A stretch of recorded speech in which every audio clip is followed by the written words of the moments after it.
যাদের হরোস্কোপে জলরাশিগুলো অ্যাফ্লিক্টেড মানে খারাপ প্রভাব আছে, জলরাশি মানে কর্কট, বৃশ্চিক এবং মীন রাশি, এই রাশির যদি লগ্ন বা রাশি হয়, চন্দ্র রাশি হয়, এবং সেটা যদি অ্যাফ্লিক্টেড থাকে, রাহু, শনি বা কেতু যুক্ত থাকে, অথবা আপনার কোনোভাবে ষষ্ঠ, অষ্টম বা দ্বাদশের সঙ্গে যদি সম্পর্ক থাকে, অথবা যদি কোনোভাবে ইল এফেক্ট তৈরি করে, নবতারা চক্রে যদি খারাপ নক্ষত্রে বসে থাকে, তো স্বর্ণালী চক্রে যদি খারাপ নক্ষত্রগুলো পায়, তাহলে মনে রাখবেন যে আপনার চন্দ্রমা বা জলরাশি অ্যাফ্লিক্টেড। জলরাশি অ্যাফ্লিক্টেড মানে ওভার ইমোশনাল, ইমোশনটা ব্যালেন্স করা খুব মুশকিল।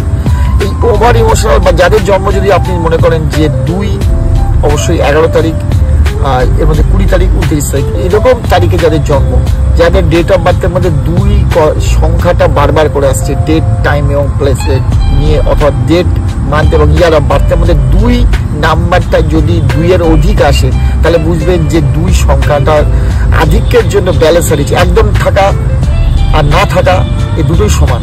অতিরিক্ত থাকা মানেই হচ্ছে ইমব্যালেন্স লাইফ, ওভার ফ্লাডেড হয়ে যাবে। জীবনে অতিরিক্ত জল মানে আপনার ঘরকে ভাসিয়ে নিয়ে চলে যাবে। দর্শক গান, চন্দ্রমাকে ব্যালেন্স করতে হবে, ওভার ফ্লাডেড হওয়াটাকে ঠিক করতে হবে, ওভার ইমোশনাল হওয়াটাকে ঠিক করতে হবে।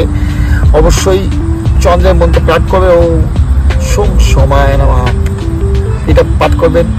ওম সাং সিং সোম চন্দ্রায় নমঃ, এইসব মন্ত্র পাঠ করলে, শিবের যদি পুজো করেন অবশ্যই ভালো হবে। সাদা রংটা ইউজ করবেন। অবশ্যই মাকে সেবা করবেন, মাকে প্রতিদিন সকালে উঠে প্রণাম করবেন, মাকে সেবা করবেন, যত্ন করবেন, অবশ্যই ভালো থাকবেন। Thank you.